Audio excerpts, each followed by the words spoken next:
Will now. Okay, so a quorum has been determined and we will now proceed with the business portion of the meeting. So we have an agenda to review. I'd like to ask for a motion to approve the agenda, please.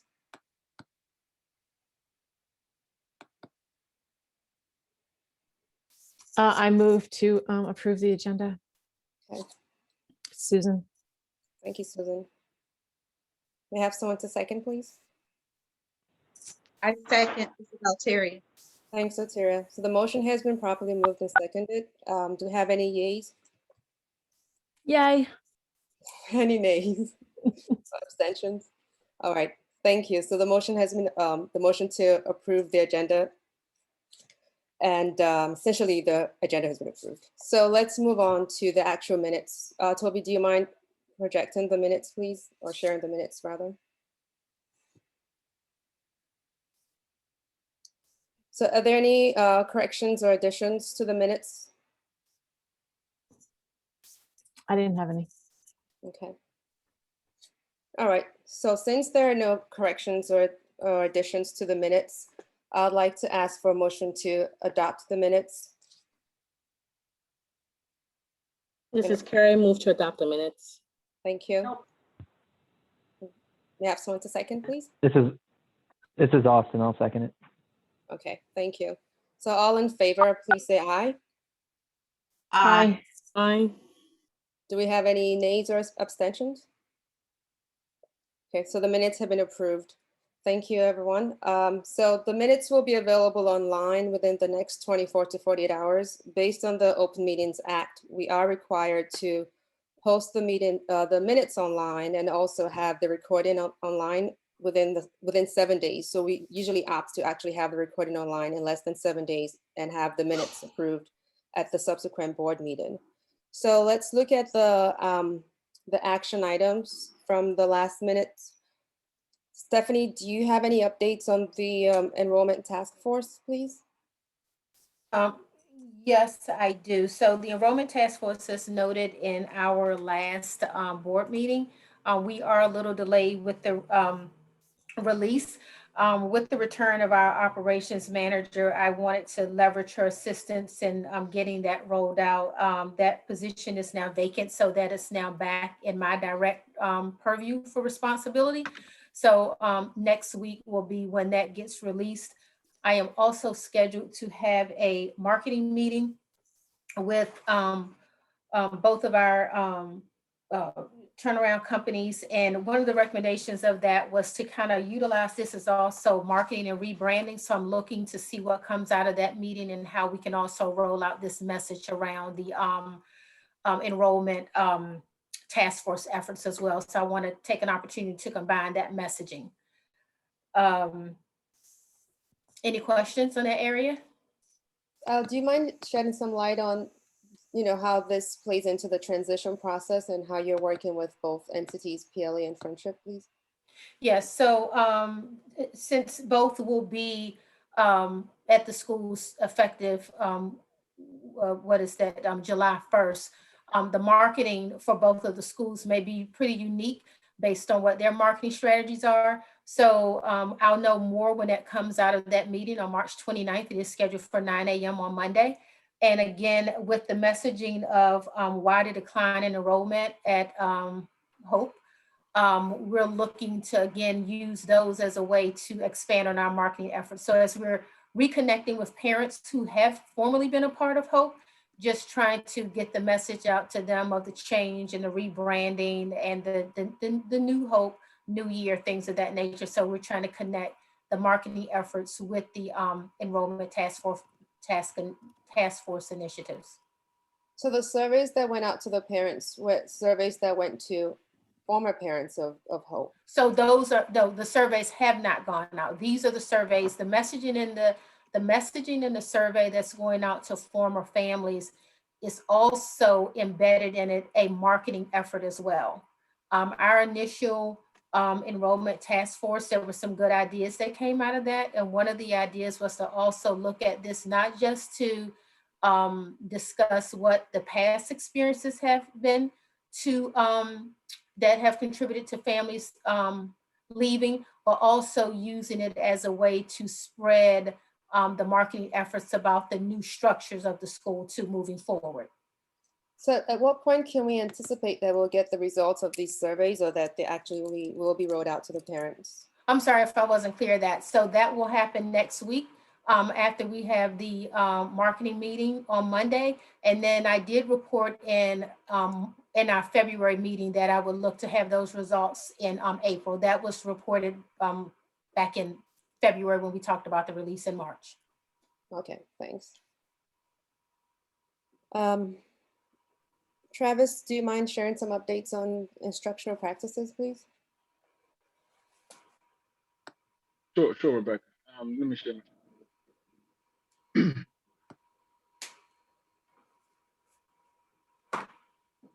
I need to pull it up. Pardon me? I need to pull it up real quick. Oh, do you have a slide to share or something? I do. I Yeah. see. So I mean, I can begin talking now. So over the last month, we have taken a look at. We've taken a look at instruction, a deep look on instruction. The AEC, along with Rise Up, even drilling down to individual student, school-led instructional walkthroughs. So the February note on the left, and just to update these bullets, is that we this month are focusing on planning and alignment. What we felt during our observations was that teachers were delivering instruction, but we wanted to make sure that it is directly aligned to the planning that is going on, and the planning is aligned to the data that students are demonstrating, during not only daily instruction, but on the instructional platforms, as well as some of the benchmark assessments. For I believe Tolson and Lamont, we had instructional walkthroughs. We have them every Thursday. So we've had them the 4th, 11th, 18th, and the 25th, where we pick the highlighted areas for the school, which is 3rd grade literacy and 8th grade literacy and math. We observe, we get feedback, and we put them in a cycle of instruction and feedback.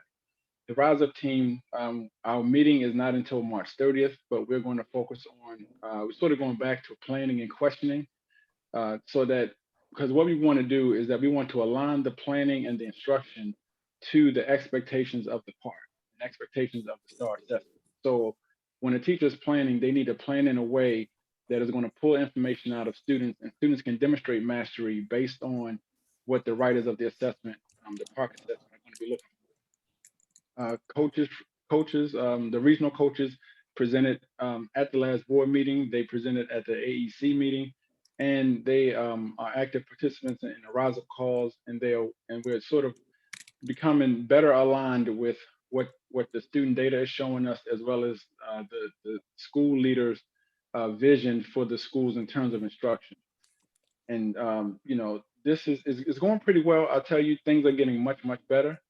Teachers are beginning to own more of the work, and we're seeing better outcomes for students, both in engagement. But now we're going to push it a little further to really define and unpack what the students are doing during a lesson, and why they're doing it, and how does this lead to mastery of a standard. And under the March updates, I put number 5 down, is because one thing that we began to unpack as we look at data is attendance.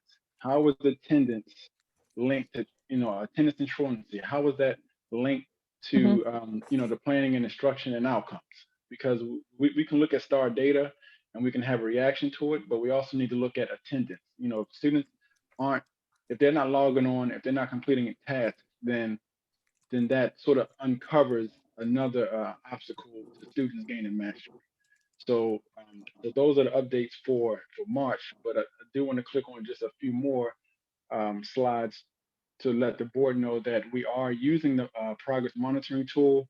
Although the tool was for first semester, we pushed it into second semester, and you'll see if you take a deeper dive at the tool, that the Rise Up team and the student and the school level work is beginning to be a lot more aligned. And when you have conversations with the Rise Up team, the regional coaches and the teachers, you'll find that there is a lot more reflection based on previous months' work. so that, you know, we're not just spinning our wheels, but we're actually working toward a larger goal, which I believe was the number one focus of this tool. So I'm highlighting just March under the Rise Up teamwork. This is the regional work, some PDs that I've conducted, some of the PDs that the coaches have done. We have our regional coaches have done work this month in March, and it's still not over because we have our Rise Up call on the 30th, and then also just you know, other regional work that has been done. So instructionally, we're beginning to get aligned with what the region is doing, what the students are doing, as well as attendance, and it all bubbles up to our school excellence plans and school leader vision. Travis, with all due respect, I don't mean to like question what you just said, but do you mind just Sure. sharing like some very tangible, like anecdotal evidence of, you know, what you talked about, better outcomes from students and engagement? Like, do you mind Absolutely. sharing a story or just some kind of, you know, something that we can walk away with? And Sure. and the So- school leader's vision, what exactly is that? And what's the progress on student data? Some numbers, just something very tangible that we can, you know. work Sure, with. absolutely. So I'll give you an example from today. So today we observed the class, Dr. Grant. He's middle school math at Tolson.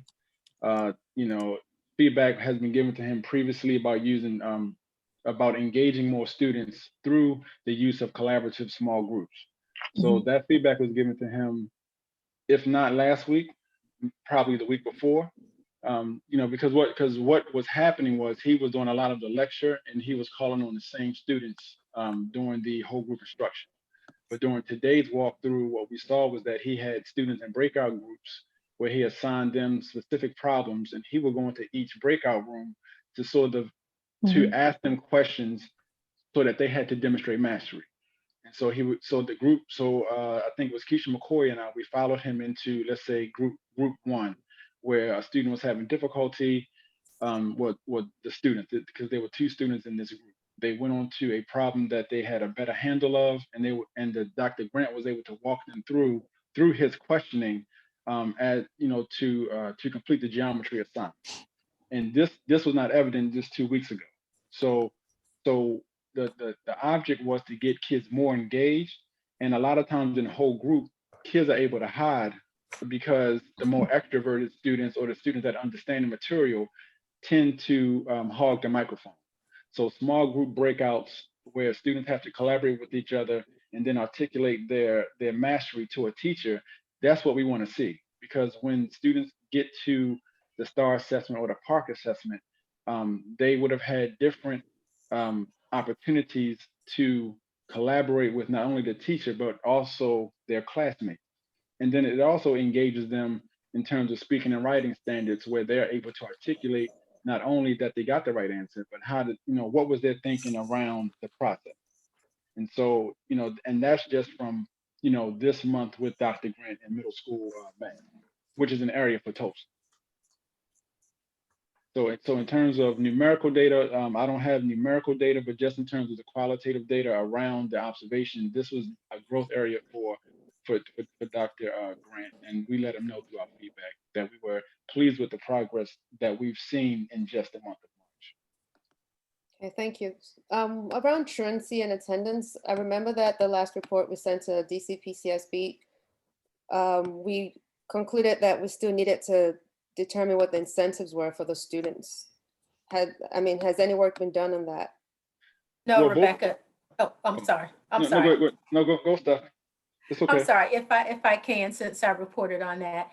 We have not updated our incentive section of the plan, even though we have not received or has not been flagged by DCPSB. Rebecca, I do want to take the time to revisit that with Ms. Stone, since she was very instrumental in completing that plan. And our truancy rate is pretty much around the same. The last time I reported, we were at about 49%. We do fluctuate either up or down a percentage week to week. So we are hovering at about 50% in terms of our truancy rate. So we do need to look at those incentives. And for the next meeting, I would like to give some report outs on what we are doing specifically at both schools around addressing those rates, the truancy rates. So this month it's at 50% because last month it was at 48.06%. So it's actually gone up by 2 percentage points. And has any phone calls or home visits been done? I mean, has anyone made any phone calls? I mean, how many phone calls have been made? Like, are they tracking this way? Like, we made X number of phone calls, then this translated to an increase in attendance after this many phone calls or home visits, or just? So I'm sure that each school leader can report specifically what their campus is doing, or would you like for me to defer and report that out in our April meeting? Which would you Yes, prefer? let's make that an action item for April, definitely. Okay. And if the school leaders will talk about that as well, that's fine. But at this point, let's definitely make it an action item for April. Okay. Okay, thank you.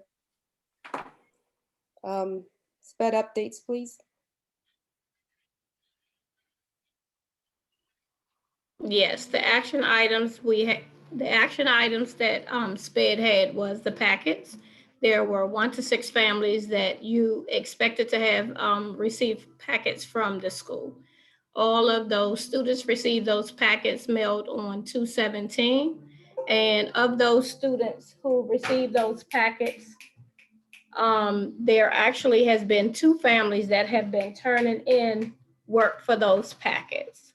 In addition to that, there was a action item, just a question about the ASQ and the critical students. There were 2 students that were critical.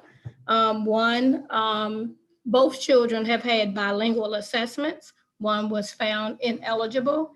It was stated that because he was new to the US within the last year and a half, that it would take him between 7 to 9 years to actually be able to assimilate with the English language. So it would always appear that he was lower functioning than he actually is, and that he actually was average when he was given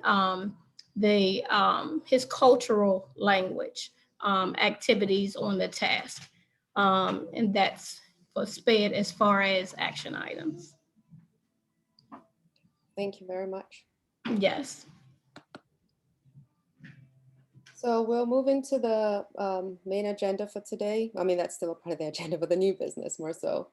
So we'd like to have a report from the Finance Committee, please.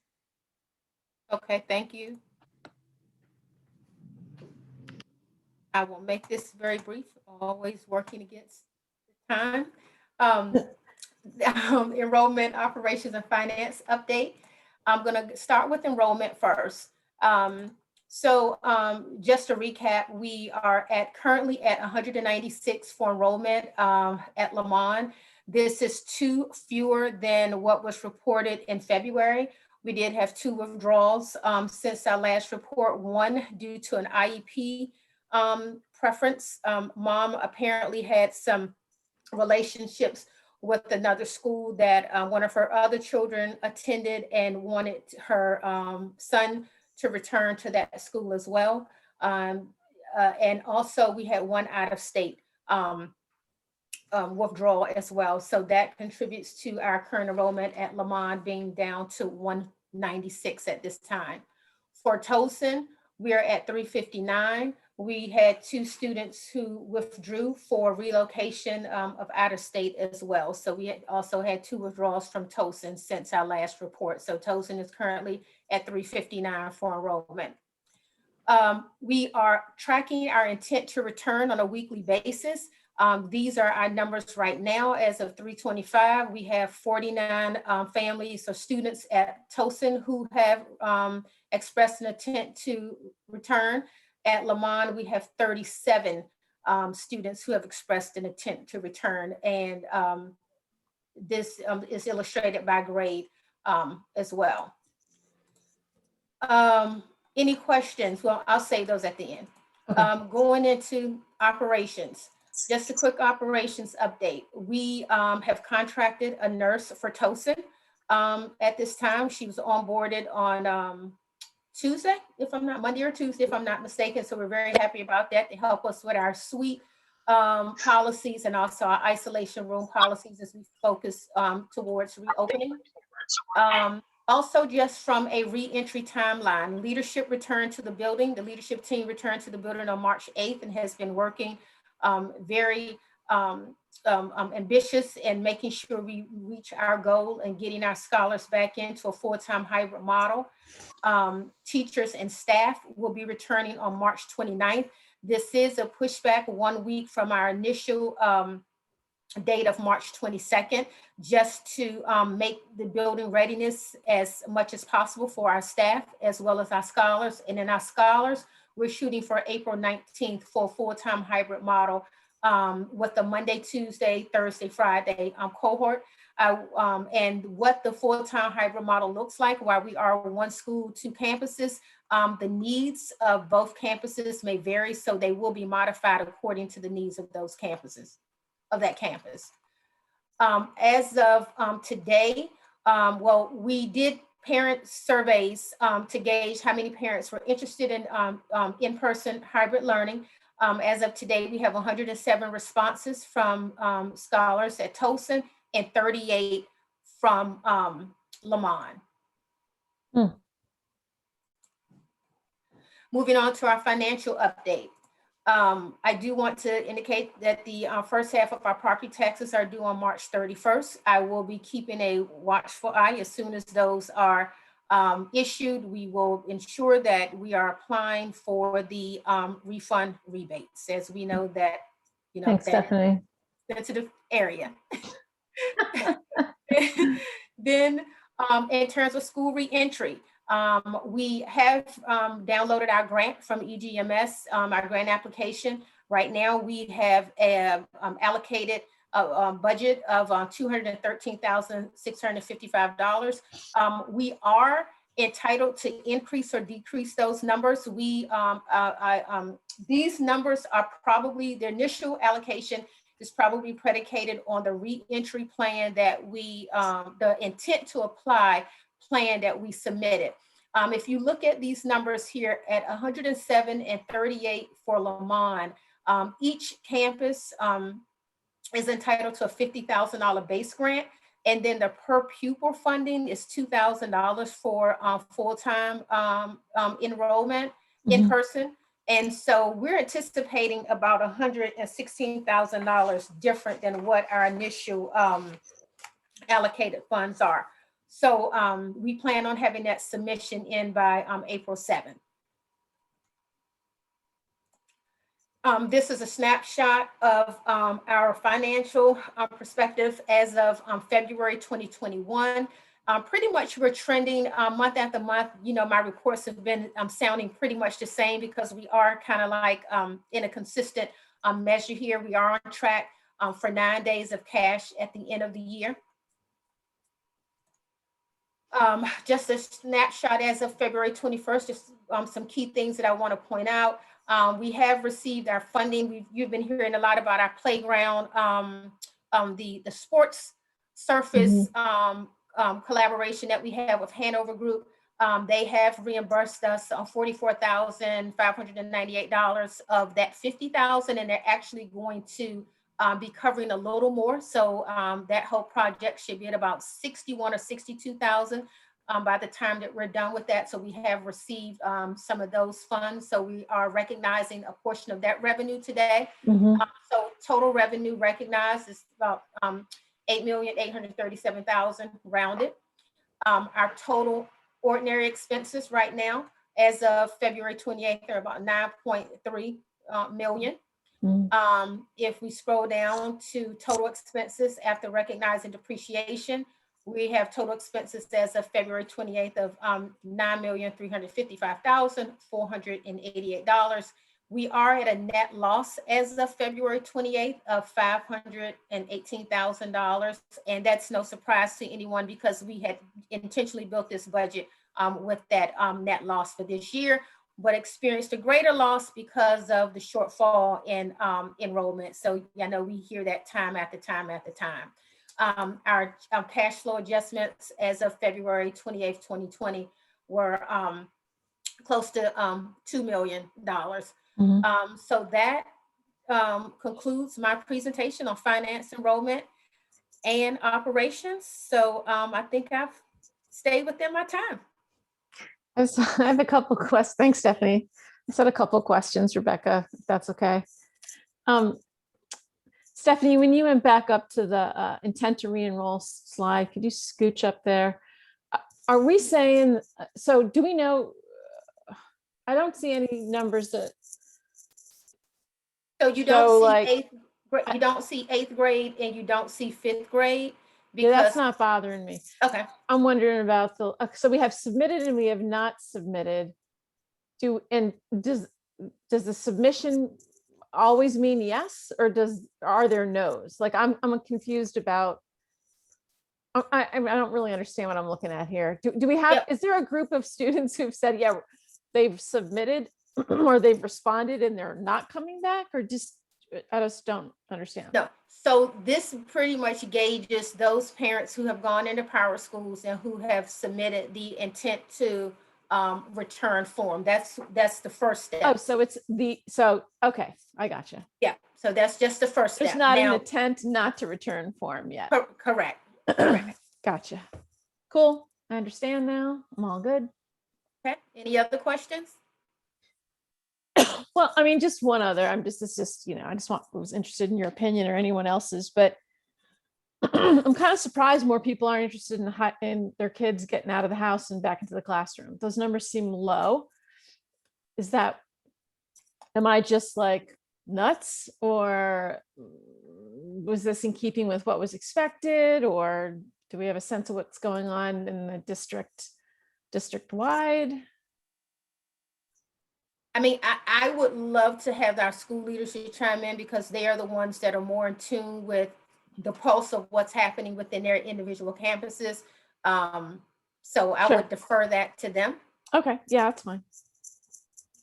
For our Tolson families, the numbers really many of the families spoke to just the timing or the date in which the reentry or reopening was happening, because it was 2 months out from the end of the school year or the close of the school year. They opted to just keep their scholars home.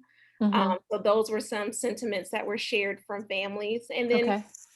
many families did share that they were pleased with the virtual learning that their scholar was receiving from their child's teacher and just wanted to remain virtual.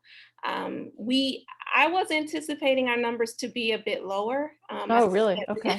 I thought that we would hit around 90, but we certainly are at the 107. We also have done some outreach even beyond receiving these numbers, just to ensure that our families were, one, they know like what they need in order to return. And some families, in doing our attendance plan meetings, they needed some more reassurance as to what that in-person learning will look like and how that does benefit their child. So Gotcha.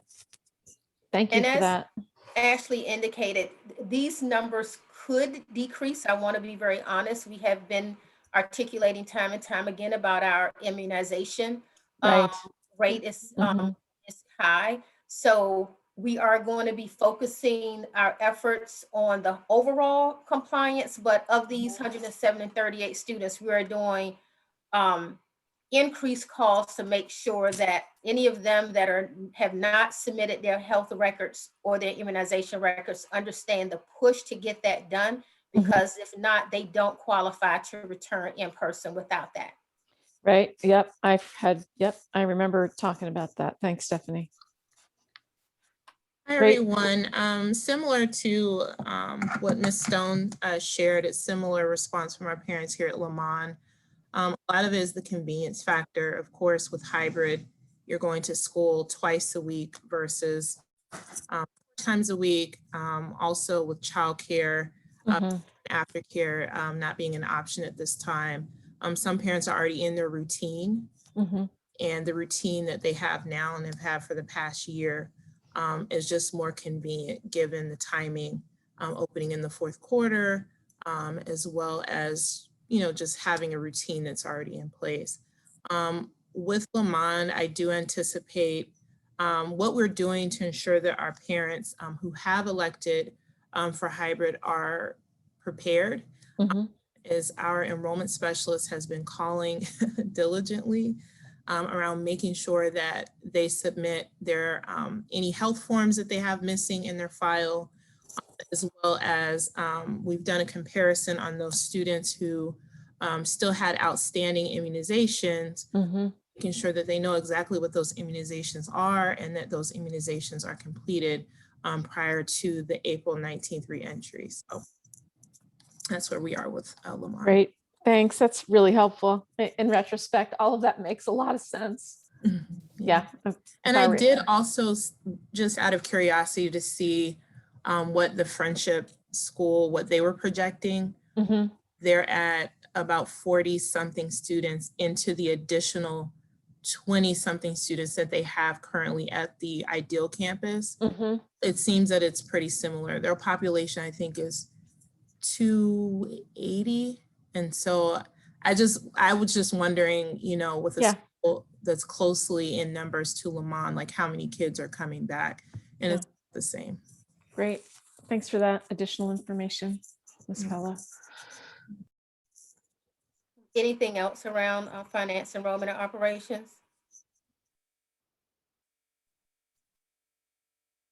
Thank you. Thanks, Stephanie. Now we'll hear from David Miller on facilities and school reopening. Good evening, everybody. Let me get my camera going there. Good evening, everybody. My name is Dave Miller. I'm the Regional Facilities Director for the Mid-Atlantic region of Imagine Schools. And I'll share my screen here. Got a brief presentation on our facilities work and our preparation for reopening the school buildings here in a few weeks.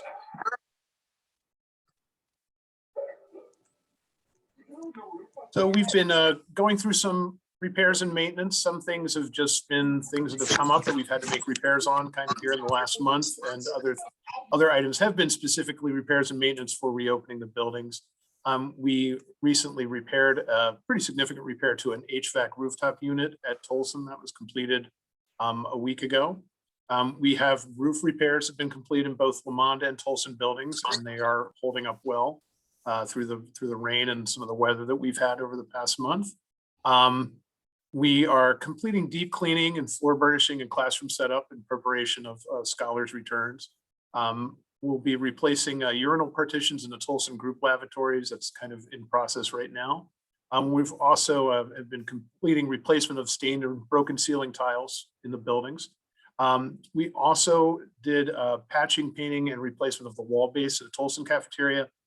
And we've also shut off water fountains in the classroom sinks in Tolson building in preparation for reopening, and are in just completing now final touch-up painting of offices in the Tolson building. Also replacing inoperable light bulbs in the Lamont building. And then we're also doing an exterior cleanup of both campuses in preparation for our staff coming back next week, and then scholars in mid to late April. At the Lamont building, we've been really focused on getting these final items in for our healthy and safe reopening. We have additional wall and floor signage installed in that building that is complete now. Floor tape marking the scholars' desks in the classrooms. Also ordered these stanchions to help direct scholars when they're entering the building and during their entry each day. And the air purifiers are in place in all the classrooms, and we have been utilizing them when we have people in the building in those spaces as well. We have open items. These are items that are on delivery right now. And some of these, the dates have shifted just a few days since I prepared these slides here at the beginning of the week or over the weekend. So we're ordering 2 additional electrostatic misters just to make cleaning of the restrooms more efficient in between uses by cohorts of scholars. And those are to be delivered on Monday, on March 29th. Again, we are ordering basically a stock of the disinfectant, of the HOCl disinfectant that is for the electrostatic misters and the air purifier units. Basically stocking up so that we can have that for the rest of the year, so there won't be any delivery orders or shortages. And that is also being delivered on March 29th. We have the rest of the plexiglass barriers for scholars and teacher desks are being delivered on March 30th. We have touchless water stations that are being delivered and installed, actually on March 30th now too, that is just back a day. And then we have wall-mounted and handstand models for touchless hand sanitizer stations. The stand models got here first, so we do have those in the building now. And the rest of the wall-mounted sanitizer stations will be delivered on Tuesday and then be installed next week, along with our hand soap and dispensers. So they are coming out of the warehouse and will be delivered on Tuesday. We have isolation room recovery couches. Actually, I have a date for that now. It looks like it's going to be April 6th. And then we are also ordering some other things just for classroom setup. So this week we had a delivery of items like paper towels and additional wipes, disinfectant wipes for the classrooms. And we're also getting large trash cans and for trash during our lunches. And also for each classroom, just a dust broom and a small broom to help assist with cleanup in those spaces since we're serving lunch. Tolson's preparedness is really about the same number of items because we've been kind of ordering these all at the same time. So again, additional wall and floor signage has been installed. We are pending delivery for some signs that didn't make it to the building. So we've kind of had to follow up on that and are placing another order for those. But we have a lot of signage already in place. We've also installed Spanish. We also have Spanish language signs that we're installing too. And again, we had stanchions for the scholars, and then the air purifiers are in place in all the classrooms. And all these items are pretty much the same. We have an additional electrostatic mister coming to the Tolson building on the 30th, on the 29th. We'll have a restock of the disinfectant for the air purifier units and the electrostatic misters again on the 29th. Our plexiglass barriers will be delivered on the 30th. And again, our hand sanitizer stations that we got our stands in, but the wall mounts units that are coming in will be coming in next week as well. So next week we'll be really wrapping up a lot of this and putting it into place as we prepare for scholars coming in on the 19th. And we've also been working on the transition. We are working right now internally to determine the time frame and how to conduct the inventory of property items. We've also coordinated and led some site visits, and I know there's some more coming in the next few weeks here as well on the campus. Also sharing information in terms of the floor plan, systems drawings, and as-built as requested. And then we also had a stormwater management inspection at the Tolson building 2 weeks ago. And it was a good inspection, no real major, no violations or anything. We just need to make sure that we maintain that, that one drainage area that's between the playground area and the parking lot. Dave, what does that mean to maintain that? Is that? Who maintains it? Well, what's involved in maintaining it quickly? Is it like? It's really just making sure that it remains planted with cleaning it out. So it really is almost kind of looks like a ditch, but basically cleaning it out so that there's no trash accumulated in it that would block stormwater. And then making sure that there are plants. They even suggested that we could plant some trees or some bushes in that space as well. Okay. Right now it's a little barren. It does have some kind of wild grasses, but that's about it. So that's really the main addition that we can do. And then this is just a quick slide on the site improvements at Tolson building, which again, Mr. Connect has been a huge point in leading this for us. But that sports court there is, we're getting close to being completed. We got the branded mesh lining that's going to be installed here very soon. And then the final resurfacing will be done in April as the weather. We have to have basically a string of days above 50 degrees. So as the weather's getting warmer, we'll be able to do that and then complete that project as well. And that's my presentation. Are there any questions? Sounds like it's on schedule. It's coming together. It's been a lot of work. There's certainly a lot more to do, but we are getting there. Great. Thank you. Okay, thank you. Thanks, So Dave. We'll have updates from the academic committee.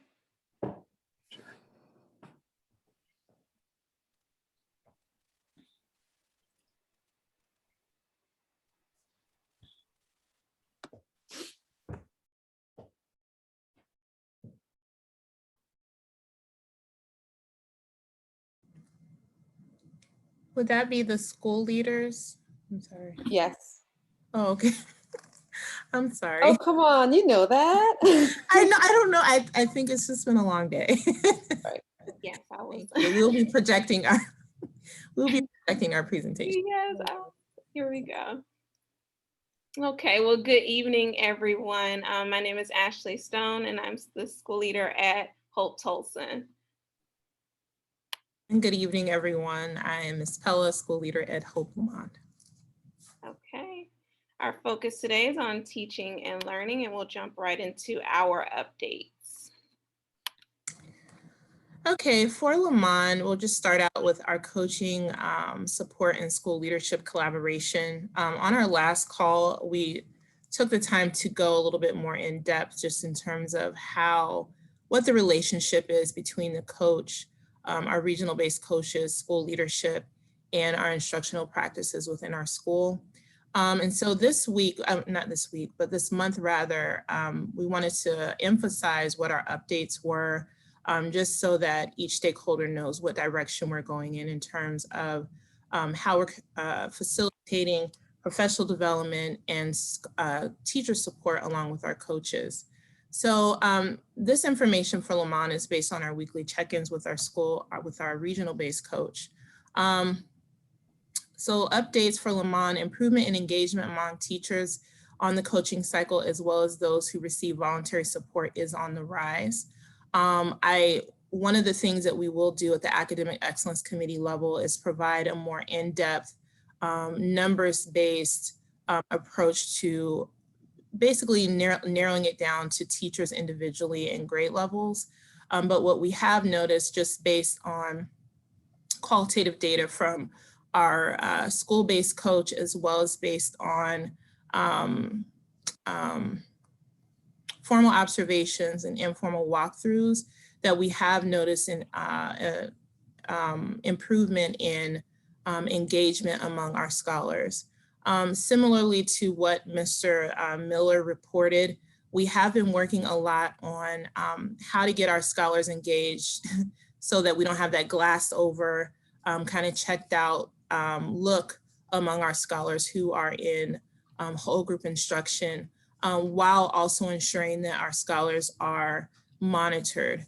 One of the challenges has been those students who may work in a pull-out group or a small group, just ensuring that the environment which they are experiencing with parents, multiple parents, that we're still monitoring our students as they work, especially in our upper grades, in small group. So what we've done is spent a lot of our time around trying to really develop our teachers around differentiated instruction during scholar success time, as well as instruction during student hours, in which we provide extra academic support for our scholars who are in need of more of a hands-on, more of a one-on-one approach.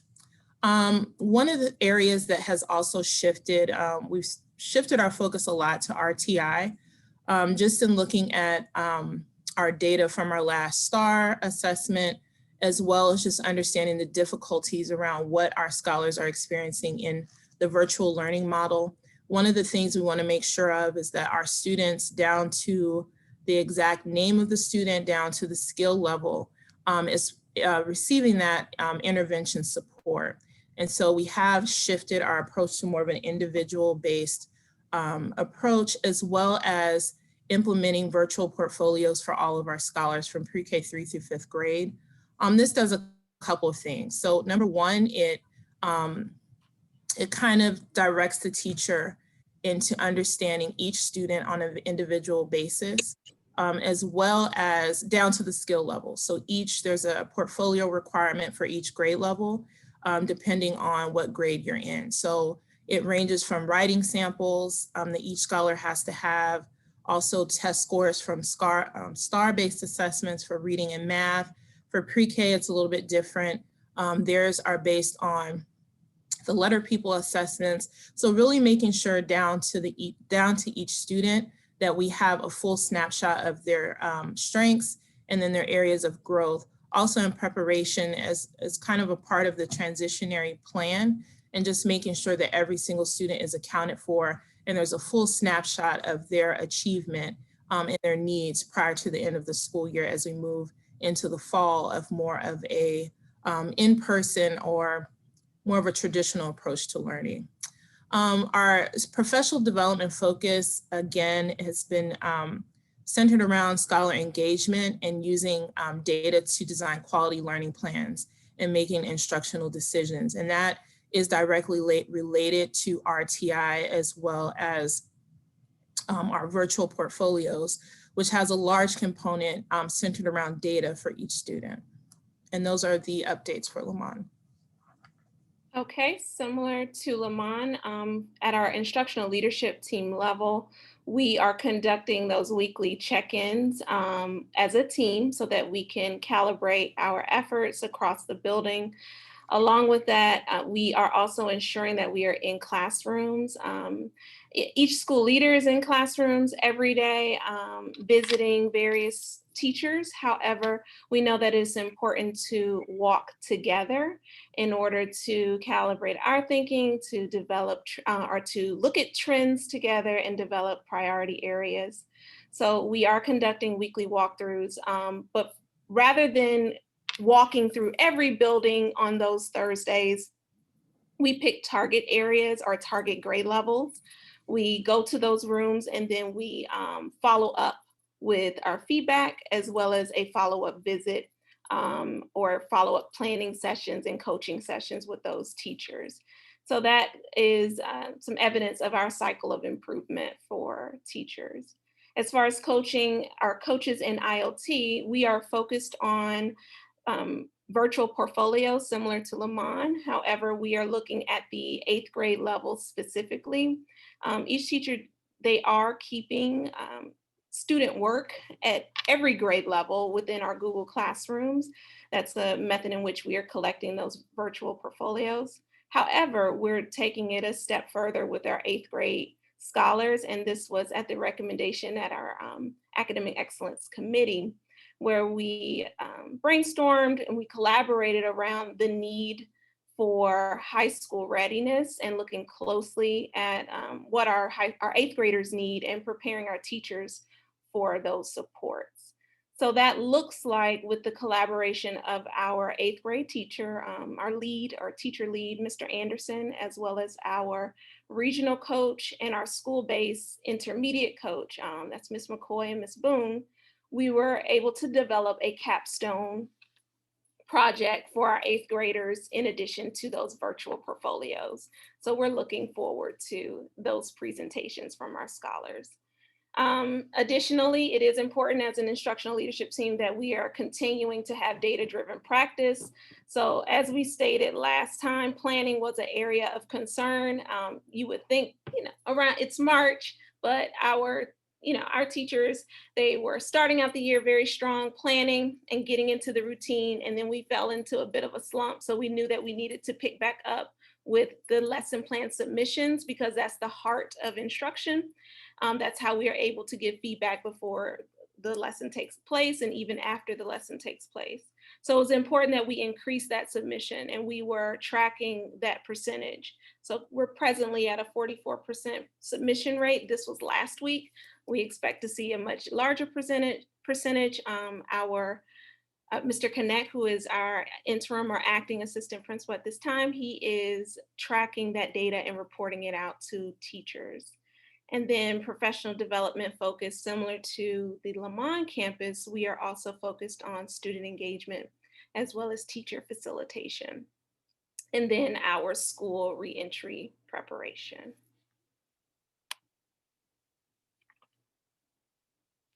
Okay, we're gonna move to just an overview of our professional development plan. So for Lamont, there are 5 key areas that we have been spending a lot of time on professional development, in particular around, as I mentioned before in the previous slide, shifting our focus to RTI in a very individualized approach as we prepare for the close of the school year, just making sure that each one of our scholars, that our teachers, as well as our instructional leadership teams know where each scholar is down to the skill level, and then all of our decisions are made based on where our scholars are, and also just in preparation for the fall of the 2021-2022 school year, just getting that head start on each one of our scholars. No matter what teacher they have in the fall, the teacher has an immediate snapshot of where they are and where they need to take them as we approach the new school year. So our focuses are around school leader professional development, coach-led professional development based on instructional data. So the use of both STAR, SAVAS assessments, as well as our pre-K data using the letter people, as well as, again, I've mentioned this several times, modeling, show and not tell coaching. That's one of the key areas in instruction in teacher growth, is ensuring that what it is that you are telling that teacher that you are also showing them. So that continues to be an area of focus and need for the Lamont campus. We also have engaged in professional development around RTI and Gold Book, which was introduced to our campus actually by Ms. Allen, which gets down to the skill level for each scholar in each subject, no matter what the need is, which takes it a step further from our average assessments that we do each week around SAVAS, as well as our Renaissance Star assessments. And then also just in terms of our virtual portfolios, the focus of our portfolios is around stepping up and really preparing our students for the fall, really preparing those teachers who will be teaching them. We know each year our students step up to a new grade, but we're definitely in a unique situation with just trying to make sure that we're prepared for any additional deficits that we might see as a result of learning virtually over the past year. Well, it'll be a year and a half by the time the school year is up for those students who are remaining virtual versus hybrid instruction. And as you can see here, there are 4 targeted areas or 4 professional learning or professional development areas at the Tolson campus. For the coach and teacher-led professional development, we do want to build teacher capacity, and that's important to identify the strengths within our campus and have them model and show that to one another to build that safe practice. And we've been doing that in the area of planning. So we utilize our Wednesday collaborative planning, where teachers are bringing their strategies, bringing their lesson plans, and receiving feedback from one another. That is led by the coach and teachers. School leaders are leading professional development currently around the area of reopening. So we're going through each policy and procedure step by step with teachers, as well as modeling that once we get back into the building. And then we identified the area of planning. So we developed an academic growth plan for planning, which was tailored to the supports that were specific to the teachers and based on what school leader and coaches would provide. And then our hybrid learning models, because we are moving into that approach. And what does that look like for our scholars and teachers? We do want to update you on where we are in our Pdsa cycle, or our Plan, Do, Study, Act cycle. Here's how we improve practice. I won't read everything on this slide, but as you can see, last month or in January, we updated everyone on the plan. In February, March, or really February, we discussed what we were doing. And right now we are updating you on how we're studying what we're doing, which is really about the data collection. And both Principal Pella and I have shared or articulated in our previous slides a little bit of what that looks like. But specifically at the school leader level, we plan to study our strategies that have been put in place by the use of informal walkthrough data. We want to study the outcomes and analyze student data such as STAR and any supplemental data that we pull for our students. The coach, they are facilitating data conversations at this time with teachers. They're either one-on-one or within teams. And again, they are also analyzing the student data at the teacher or the student level. the teachers are looking at their exit tickets from lessons. So when we do walkthroughs, they are expected, we're looking at the exit tickets as well as the lesson plans to look at alignment and to see, one, did students learn what we intended for them to learn? And lastly, our Rise Up and our Academic Excellence Committee, the supports have looked like in the month of March. On the 4th, we met as an Academic Excellence Committee, conducted a walkthrough, or not a walkthrough, we conversed around our coaching supports and cycle. And then March 17th, we had an AEC visit at the Tolson campus where we were observed in our instructional leadership team meeting, and we were provided feedback. And lastly, we met as a Rise Up team March 19th. Are there any questions? Yeah, at Tolson, what did you do to increase your lesson plan submission rates? So it did take looking at the trends as an IoT and having that conversation around this is what we each need to do in order to increase those submissions. So it took the support of our coaches, so they would provide feedback or updates to the teacher to get them submitted, as well as our assistant principal who would send weekly messages to the staff as that motivating force to submit those lesson plans. So we certainly believe that because, of course, what gets monitored gets done. Inspect what you expect. So it's important to always kind of have a system in place where we're doing that, but also providing feedback along the process. And our submission rates have increased because of that. Thank you. And what has changed around the coaching model that you can really, speak on since the last time we met and just discussed the model in general? Okay. If anything has changed. Yes. Principal Phalen, would you like to go first since I left? I don't know. I wouldn't say that much has changed. I think the consistency for the need at Lamond is around showing, coaching, showing and not telling. And, one of the things that we recognize also in this virtual platform is that we're all learning at the same time. And so a lot of the approach so far has been around support from Dr. Sula as in terms of what best virtual practices are. And so with that being said, the challenge has been around showing something that you yourself may not have the experience to do. But with that being said, there are certain strategies that don't change, regardless of if you're virtual or brick and mortar.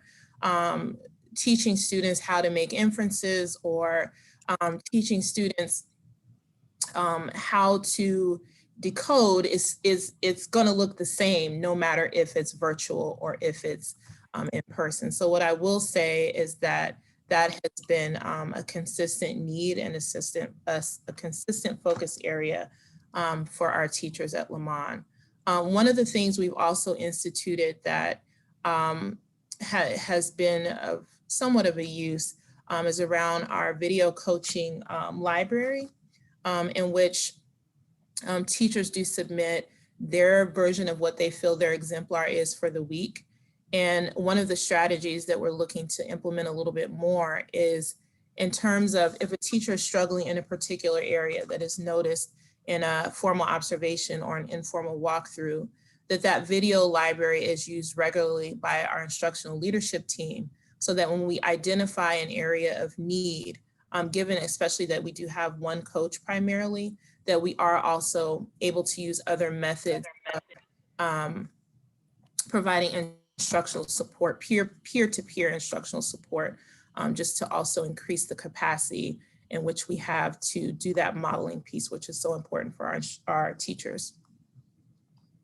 At Tolson, the shift has been around walkthroughs and making sure that the lesson plans are there and present, since that was an area of concern for us. So really, again, going back to calibrating, so being able to collaborate and building that strong collaboration among our coaching team and getting on the same page around when we have our walkthroughs, when we are supporting teachers, that we are looking at lesson plans across the board, school leader, coach, everyone, so that we give feedback around the same areas and there is a continuous cycle of improvement. Would it be possible to report back on that at the next meeting as an action item? What's actually happening around coaching? I mean, what priorities do we need to identify and actually work on around coaching? Okay, around the supports for coaching, such as school leader supports for coaches? Well, school leader supports, it varies by campus, right? So with Lamont, for example, it's actually showing and telling, and with Tolson, it's different. So whatever is important to your campus, to just identify that, because we've already recognized that there is a gap and there are challenges. So the solution might look different at each campus. And just identifying what those solutions are and giving us some updates on what you're doing about them. Okay, certainly. Does that make sense? Yes. Thank you. Thank you. Are there any other questions? Okay. All righty, thanks. So we'll have updates on ELL and SPED.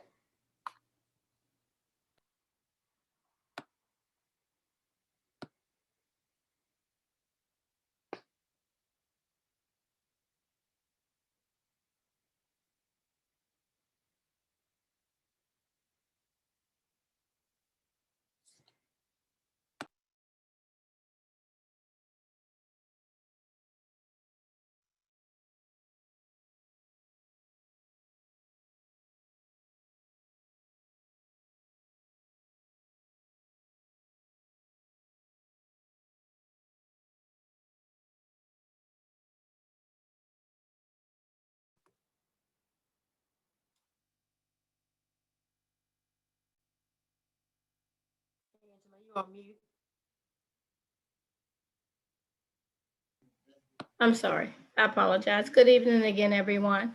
I'm the Director of Special Education. My name is Angela Allen. One of our action items, we've already spoke about that, but I did have, I did want to also update everyone on our WIDA access. We had already planned for that for both facilities. However, the interim superintendent, Shana Young, she waived it because we were not in person. There was a citation against Hope LEA on August 3rd for disproportionate representation of racial and ethnic groups. However, there was a corrective action that was requested. I completed that corrective action, which took 40 pages, and on February the 25th, after a careful review, we were found to not be non-compliant with that issue. We do have an update on our MBI parent engagement, which is an extension from the Department of Behavioral Services for DC. And our group is called MBI. They actually support our parents with intervention services. We have had 6 referrals, 3 for both campuses, and the parents are actually determining whether they would like to be supported by those services. Our compliance at this point, we are 100% compliance with eligibilities. For the other, both cases, we are compliant. There are no overdue or non-compliant issues. Our IEPs, we have 12% left for the remainder of the year. This goes all the way up until August the 5th, October the 10th. As far as our ASQ reassessment, that is in session right now. They start on Monday, and it will be completed no later than April 23rd. ESY transportation is being routed. All kids that will be attending ESY are being routed. That is due on April the 30th. And our ESY programming is due to begin July 6th and end on July 23rd. The due date for submission is May 1st. That is it for me. Are there any questions?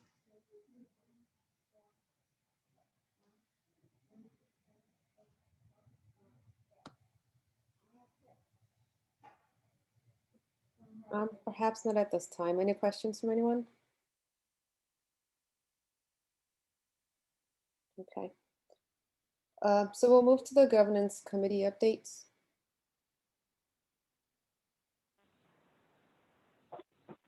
Thank you, Rebecca. This is Austin Alderdice from the board, and I just want to give a very brief update. First, I'm currently working with a couple other board members, as well as our attorney and the DC PCSB on a written formal letter to update parents and scholars as well, and of course staff from the board. So I just kind of wanted to let everybody know that. Just a follow-up letter from the board similar to what we sent out before. And so I'll be relying on Toby and Imagine staff as well as the school leaders in disseminating that, putting some finishing touches on it, likely tomorrow morning, and then sharing that out tomorrow. So please expect that, and please get that out as soon as possible to keep everyone in the community abreast on all the updates with both campuses. And then secondly, for a quick update on board recruitment, we have several potential board members that we're speaking to that would be excellent additions to the board. And I'm just going to add my plug once again that if you're interested or you know anyone who's interested on serving on the board, and this would be for Hope Tolson campus moving forward for the most part, but also aiding in the transition of both campuses. And if you're interested, please let us know at hopepcsdc.board@gmail.com. Hey, Austin. And Carrie, yep. No, I can wait until you guys are done. I just had a quick question about the board recruitment process, but I can hold it. Thanks, Susan. I just wanted to provide Carrie with an opportunity to chime in with anything else that she may have to share with the group.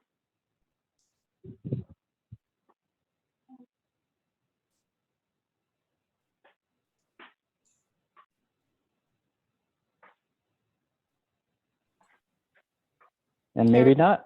She might be fighting through the layers of mute. Yeah, very likely.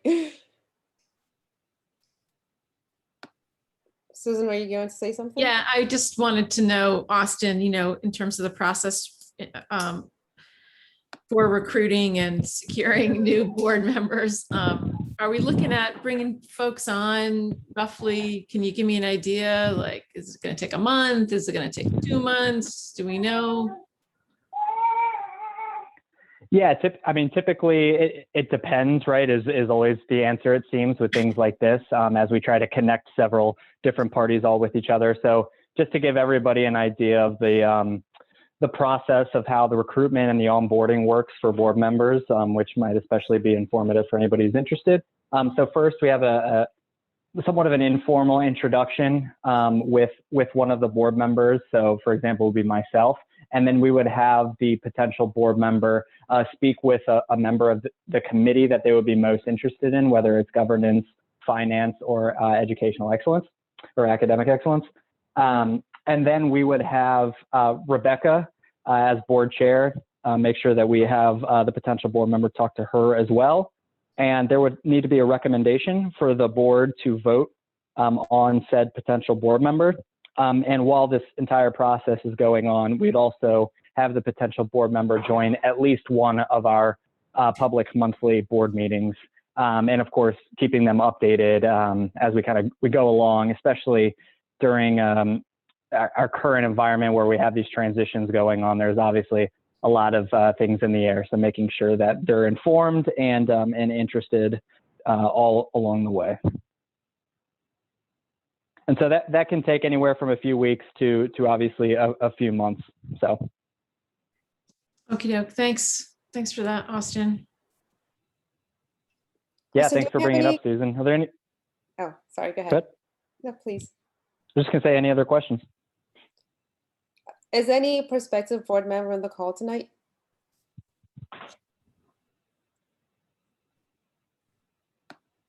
Austin, do you know? Sorry, do I know? I actually am calling in by phone, so I'm not Okay. able to see the faces and the numbers. So if anyone that I've spoken to is on the call, if you would please announce yourself, that would be great.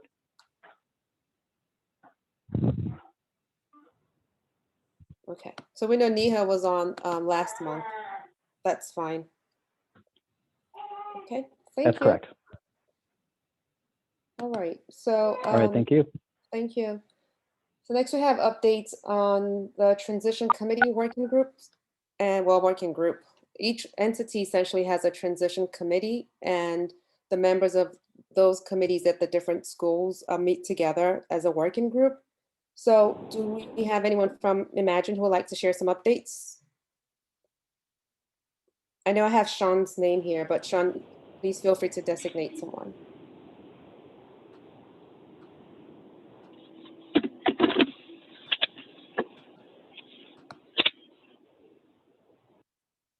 Shantola? Okay, Stephanie, would you like to speak on behalf of Sean? Sure, I will. We met, and I'm sorry, I don't have notes formally in front of me, but No, it doesn't have to be anything, just to inform the public of the process. So. Yep. So we have met with both PLA and Friendship. And from that, there are several action items that are before us around grants, marketing, and HR matters dealing with the transition. So we will meet bi-weekly, if I'm not mistaken. And every meeting, we will have an agenda set before us prior to that meeting so that we're on track with the transition. Thank you. And we'll have Carrie Jason from PLA, please. Good evening. My name is Jason Feldman. As Rebecca said, I'm the Director of Human Resources for Phalen Leadership Academies. And while we are working on many things, I just wanted to let you know that our primary focus is on ensuring that we have the best teams in place for the scholars. And on that note, we have already conducted 27 interviews and have many more scheduled for the next couple of weeks, and are just going to continue focusing on staffing and getting everything in place so that we are ready to roll. That's the update. Thank you. And we have Ken from Friendship. Hey, good evening, everyone. So kind of a few buckets here. So like our friends over at Phalen, we too are meeting with team members. So we had 2 meetings on March 18th as well as on March 24th to kind of go over the hiring process as well as benefits. We currently have 54 applications, and so we started reviewing those last week, and we've been conducting one-on-one meetings with those individuals who have submitted their intent. We plan to make our first round of offers beginning April 16th. With respect to parents and scholars, we had our first parent meeting yesterday, and we will begin meeting at least twice a week, leading through April, with parent meetings as well as school visits. So our next 2 parent meetings that we have slated to end by April 2nd will be with families who may have ELL students and or SPED students who have SPED services. With respect to academics, as we know, that's ongoing. So we had the opportunity when we were with Dave to see many of the curricular choices in the school, but we're also reviewing data and programs with a real keen eye on making sure that we utilize all of that information so that we are revved up for summer programming as well as the beginning of the new year. With respect to the facilities, again, thanks to Mr. Miller and his generosity for allowing us to tour. We've also, I think, been in touch with him too to schedule 2 additional inspections. One will be just a general property inspection, and another will be to look at the environment. And we've also engaged with a broker who is handling our current real estate. And with respect to authorization and operations, the Friendship Board of Trustees did their initial action, which is really part of the charter amendment process. And we are working on that charter amendment right now, and we plan to submit that by April 1st. And we anticipate a meeting with the charter board April 18th. And we also did our due diligence with the ANC this past week on March 22nd. And then today we followed up with a letter to the ANC, letting them know about the work that we are conducting with HOPE. So that is our update. Thank you very much. Rebecca, this Yes. is Stephanie.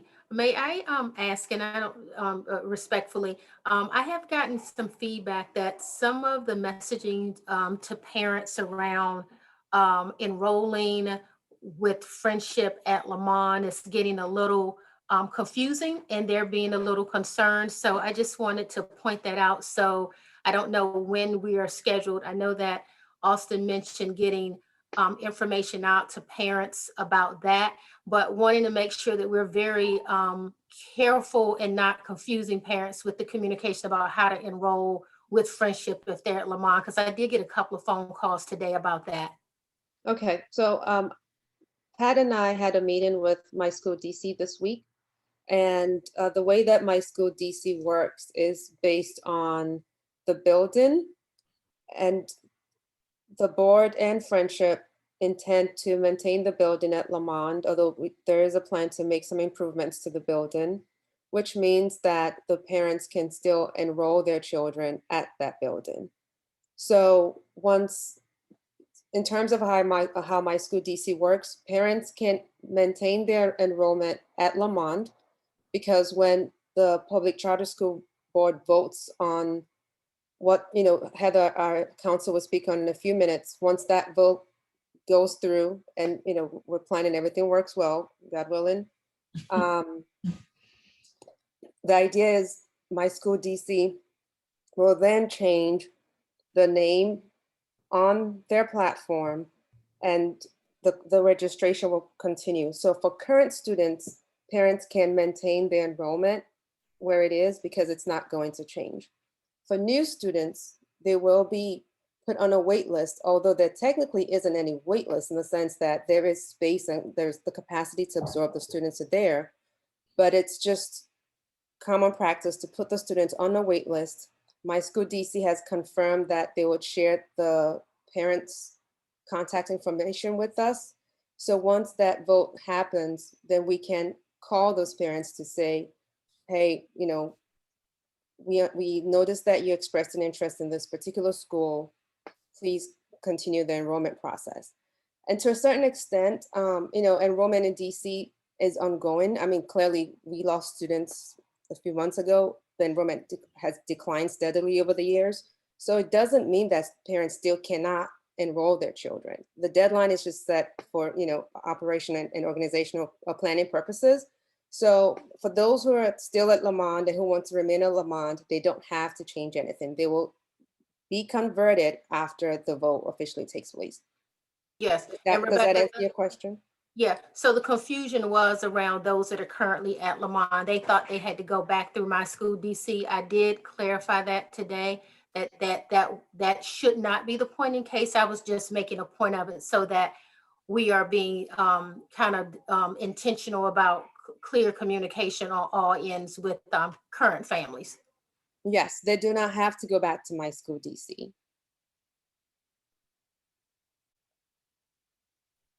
Thank Do you. you have any other questions about that? Nope, just sharing what was. And I can clarify that further in the communications from the board as well. That'll be helpful. Thanks, Austin. Yes. Heather? Good evening, everyone. Hope everybody's well. Ms. Stone, I'm loving all that color that you're wearing tonight. It's cheering me up on the screen. So thanks for having me this evening. Just a few updates to build on what the previous speakers have all kind of touched on. Following our last meeting, we did have a very nice conversation with representatives from the DC Public Charter School Board. We had the executive director, the entire senior team that she is working with, as well as two board members who joined us for that conversation to really talk about the vision with the school, talk about the potential partnerships with Phalen Leadership Academy and Friendship, and how we really all want to move forward to ensure a continuity in educational services to our scholars and to our families with as little disruption as possible to any of them as we're working through this process.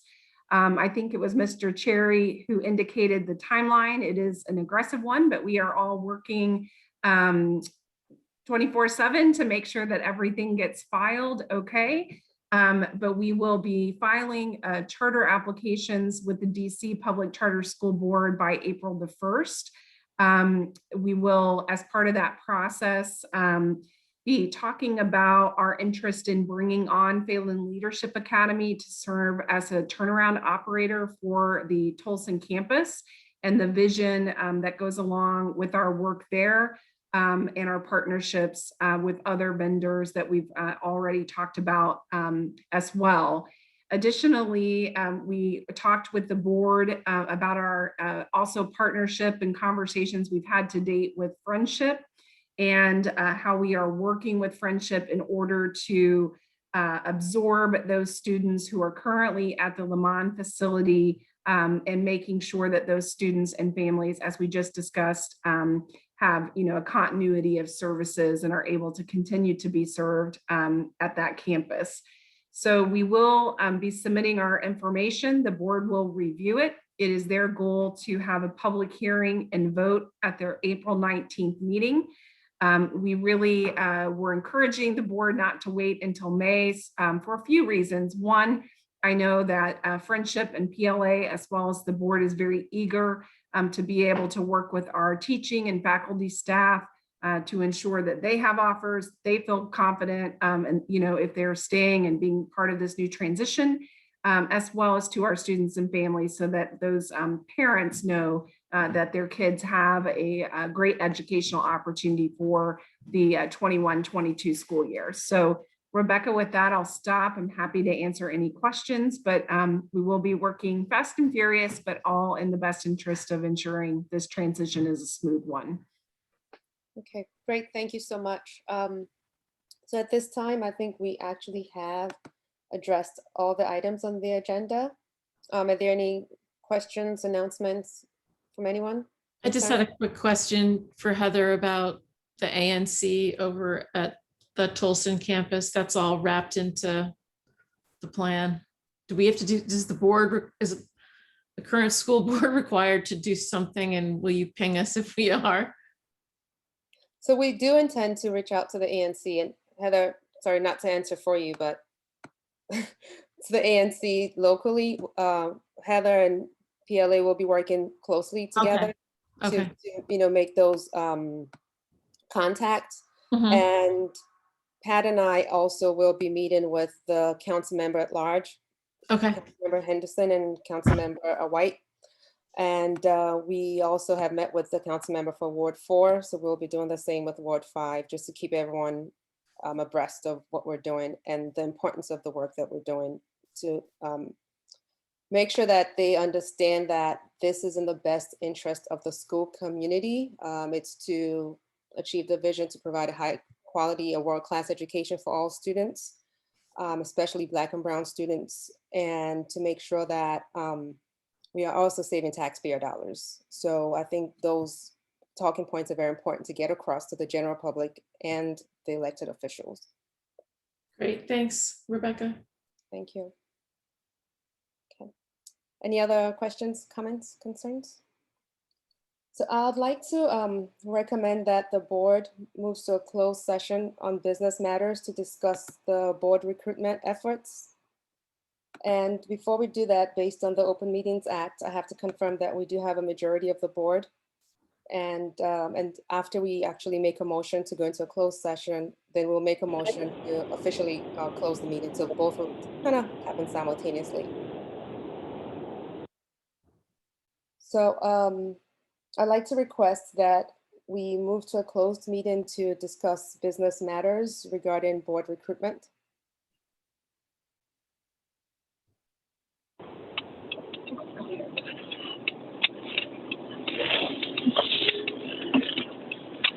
May I have a motion? Yeah, I move that we close the meeting so that the board can go into executive session and discuss. Thank you. And just to make Hey, sure, this is Carrie. I'm sorry. I'm on the phone and I keep getting muted. I'm sorry. Please someone not hang up on me again. not a problem. Second the motion. Second Thank the you. motion. Thank you. So I'll just, we'll have a quick roll call. So we know Susan is here, Carrie's here. Austin, are you there? Yes, I'm here, and I also second the motion. Thank you. Dana? Yep, I'm here. Thanks. Alteria? I'm here. Perfect. Thank you so much. So we have taken a roll call, and essentially that allows us to go into a closed session to discuss business matters as the board. And I'd like to request for a motion to officially close the meeting and adjourn our next virtual meeting to April 29th at 5:30. I motion to close the meeting and adjourn on April 29th. Thank you. Anyone? Please. I'll second. This is Algeria. Great, thanks. Then for this, we can do all in favor? Aye. Aye. Okay. All opposed? Aye. Any opposed? Aye. Anyone? Abstentions? Great. Thank you so much, everybody. This meeting is officially closed and adjourned until Thursday, April 29th at 5:30. Have a great evening.